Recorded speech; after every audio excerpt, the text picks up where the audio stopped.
que yo estudié con un profesor de cine que era documentalista. Como no fui a una escuela de cine, sino a una escuela de arte, pero había un profesor que era de cine documental y en ese momento nos influenció un poco en esa tradición del cine directo y del modo de observación.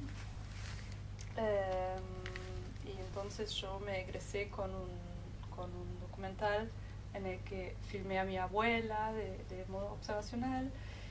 Y cuando llegué acá, después de la universidad y empezamos a trabajar juntos, llegamos muy de repente como a los límites de ese modo de observación, como probando y charlando nos dimos cuenta que como que no funciona, porque la observación como que ¿qué hace? En realidad todo el tiempo remite a la ficción y como que juega con eso, ¿no? Que estás observando la realidad, pero como no intervenís con la voz en off y no haces entrevistas, sino que estás observando como si fuese una escena, como escénicamente, estás como ahí acercándote a la ficción, que es algo que empezó muchas décadas atrás. Y probando un poco en otras cosas y después también en este lugar donde después se filmó esta película, llegamos como muy pronto a las fronteras de eso, a los límites, digo, como que no nos alcanzó, como que remite a la ficción, pero no se hace cargo de eso, y como que llegamos a la conclusión que ahora que nos interesaba más ese problema que intentar de resolver eso. Y entonces como bastante pronto empezamos a intervenir y a pensar formas de cómo la propia, como hacerse cargo de eso, de esas intervenciones, y decir, ok, acá hay un problema de actuación porque la gente está actuando frente a la cámara y toda la película de repente estaba basada en eso, o sea, como que le dimos vuelta totalmente a de donde yo venía, ponele. Si querés vos podés decir algo de eso, pero como que tenía que ver mucho con el trabajo anterior de Gerardo que viene del teatro y mucho más así dirigiendo actores. Pero lo gracioso es que después de todo, al final del proceso de montaje pusimos esa voz en off que para mí finalmente es lo más, para volver a tu pregunta, lo más documental de la película, como algo que nunca antes ninguno de los dos había hecho, y que como de donde yo venía estaba como, no había la más mínima como intención de poner algo así como una voz en off. Y al final de todo como era necesaria, y creo que ahora es lo más documental de toda la película y algo que el cine directo justamente no hacía. Para mí, buenas noches. Para mí hay algo, hay como una clave que para mí tiene que ver con el pesebre viviente, con esa obra de teatro tan rara que produce la iglesia o las religiones o la religión cristiana, que es como representar el nacimiento de Jesucristo.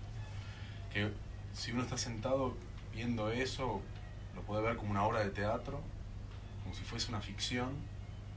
Digo, si uno es ateo, lo ves como un cuento, como alguien representa algo que tiene como un montón de elementos fantásticos y muy bonitos como obra. Pastores, Baltasar, Melchor, caminando por las estrellas que los van guiando, el establo, etc. Pero el cristiano lo ve como la representación de un hecho real. Y cuando nosotros nos sentamos en la iglesia y vimos el pesebre, supimos que la película tenía que caminar como por un camino parecido. que tenía que trabajar con elementos documentales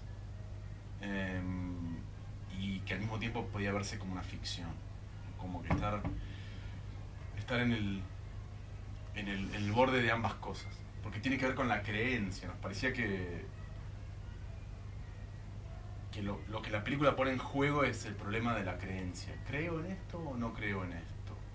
Y la actuación tiene ese problema. Si un actor no cree, o si una persona que está actuando no cree en lo que está haciendo, eso se termina, se agota. El público se aburre o se va. Y entonces empezó como a formarse un sistema que nos parecía que tenía sentido. Sí, a mí me pareció muy interesante la escena de una de las últimas que dice, esta es nuestra capilla, y era como que ponía al espectador, como que se invertían los roles. Y es como eso también, que era el mismo escenario, las mismas butacas, era como ese círculo, y al estar viendo ese pesebre, cuando vas a la iglesia, es como que se genera también un largo vacío. Es que la película circula en ese sentido, digamos. La película es al mismo tiempo una película que se pregunta a sí mismo qué es hacer una película. Y bueno, justo esa capilla coincidió que tenía butacas de cine. Nosotros entramos, nos volvimos locos. Entonces nos gustaba mucho también tener la perspectiva del altar.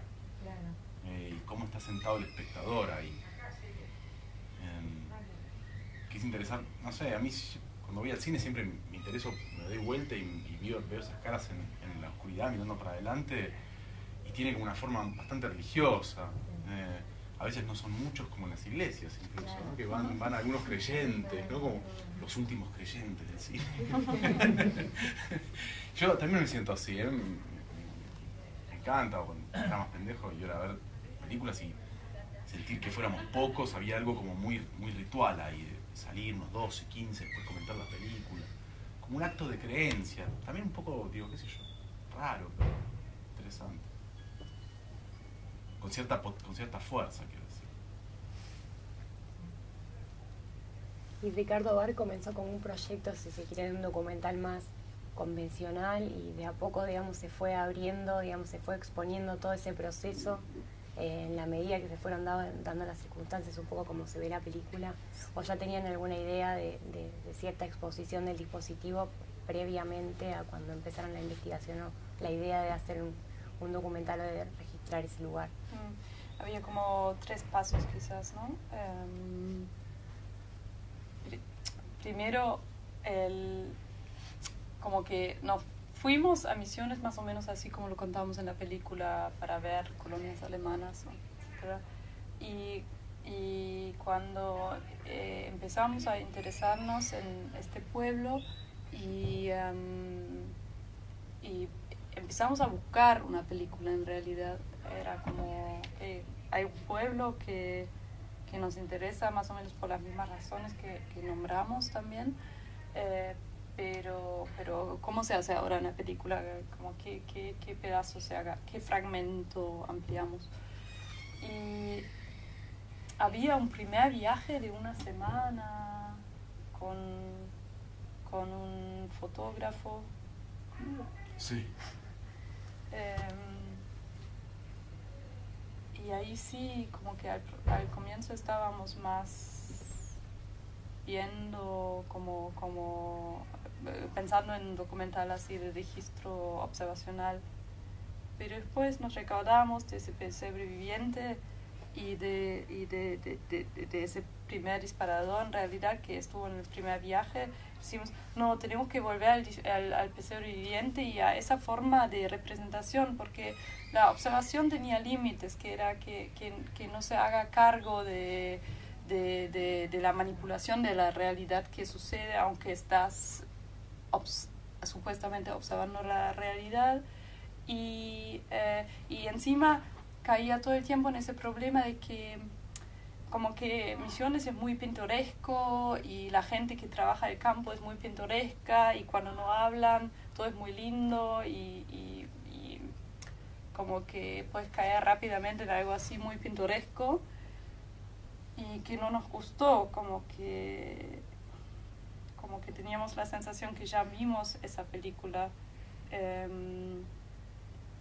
Y nos recordamos de Episodio Viviente y de la sensación con la que salimos de esa Nochebuena, el primer viaje, que llegamos totalmente al azar y decimos, pero ahí está el potencial, como que esta gente igual actúa, pero solo actúa en la iglesia, que es como el gran contraste a su trabajo y su vida cotidiana. ¿Y qué pasaría si todo este pueblo se representaría a sí misma, pero en este único modo de actuación que conocen, que es el que ensayaron en la iglesia? Y eso fue como el segundo paso. Y después pasó eso, que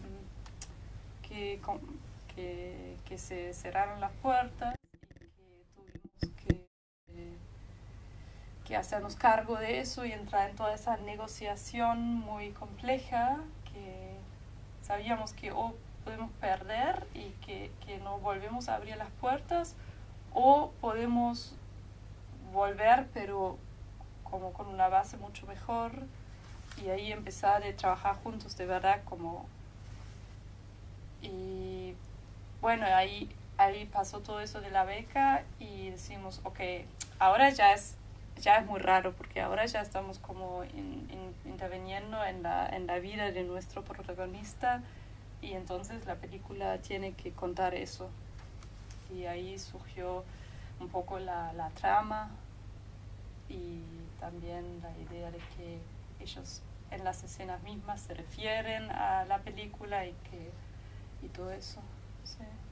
Sí, también hay una idea de consigo mismo nunca.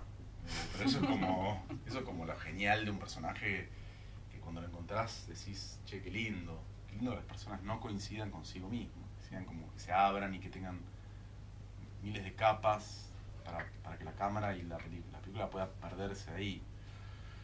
En el momento que conseguimos la beca, nos dimos cuenta que estábamos filmando una película en la que un tipo tiene que decidir si acepta algo o no. Que ese era el guión. Que es una película que vimos miles de veces, digamos, es básicamente de eso. Es como a alguien se le ofrece algo y tiene que ver si lo acepta o no.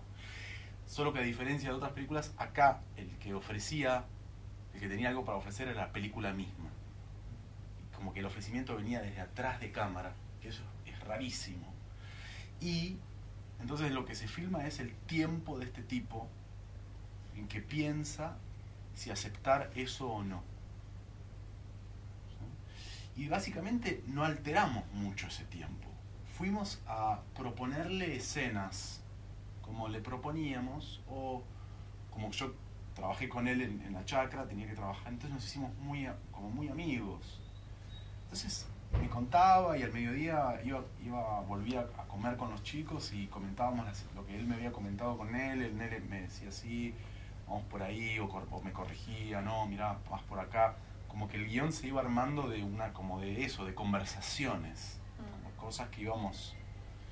Y nos gustaba tener pero eso ya es inherente, es como natural a él, quiero decir, armar una suerte de orquestar signos que tengan que ver con lo religioso. Porque son signos re lindos, como las sandalias, el carpintero, el pescador, cosas que están en la Biblia y que para ellos son signos súper importantes. O sus diferentes encuentros, no es religioso, pero tiene que ver más con su biografía, sus encuentros con los diferentes pastores o sus observaciones que claro. hacen acerca de ellos, que tienen que ver con su práctica. Claro, como él está estudiando para pastor, en definitiva un pastor es un actor, digamos. Entonces él, en buena medida nos dimos cuenta que está bueno filmar a otros pastores para ver, cómo este aprendiz de pastor se compara con esos otros pastores. Y la película que camina sobre eso, digamos, esa suerte de tiempo de un personaje que piensa. Y después, un poco más concreto, era así el trabajo que fuimos a una locación disparado por algo que Ricardo cuenta, o porque nosotros pensamos por X razón que habría que incorporarla, y ahí trabajamos con él y con su partner de diálogo, y básicamente hablando de lo que había en el lugar. y ahí siempre él disparó un montón de ideas. ¿No? Como un poco una técnica era siempre hablar de lo que había en el lugar. Y ahí fuimos armando un diálogo que después se fue formando entre toma y toma. Claro. Que todas las escenas, más o menos, siempre la toma que ven es la 11ª, más o menos. Como que por lo general filmamos como 13 o 15 y después siempre quedó más o menos la 11ª. Y entre toma y toma fuimos corrigiendo el diálogo. No mucho la actuación, porque la actuación era lo que había, pero incorporar eso, sacar eso, que fue como una negociación entre lo que él o ellos querían decir y nosotros. Por ejemplo, un día, en un momento estábamos un poco pensando que era lindo representar a todas las edades de ese lugar. Y un día nos cuentan que él tiene esa sobrina que se queda sola en la casa cuando los papás, su hermano y la mujer de la mano, trabajan en su plantación. Y entonces queríamos conocer a ella y nos cuenta, no sé, un par de cositas, como que no, que se queda mirando la tele y que si tiene hambre va a la heladera y toma leche y eso. Y bueno, y decimos, bueno, necesitamos para nuestro registro una chica muy, muy chica, no tenemos todavía. Y empezamos a ensayar la escena con ellos, que ella tenía 3 años. Chiquita. Era muy difícil de dirigir. Pero necesitábamos como una razón por la cual él iba. Entonces decimos, ok, porque en realidad quiere hablar con su hermano. ¿Y dónde está el hermano? Ah, en la plantación de tabaco. Ok, que después llega a la plantación para hablar con el hermano. ¿Pero de qué van a hablar? Y no sé, y de repente el hermano nos cuenta de esa película de Mel Gibson que le encantó. Y así surge que se le cuenta a él. Y, ¿no? Claro. Y así como todas cosas que vienen de sus propias experiencias y de lo que hay y lo que se ve. Y después vamos, no sé, como un poco interviniendo para eso. Mel Gibson como la suerte de como el representante, la estrella cristiana. La estrella, claro, como el actor de lo religioso, el tipo que se dedica a representar lo religioso en Hollywood. Y Ricardo Vare responde a eso, ¿no? Como puede. A las piñas. Gracias.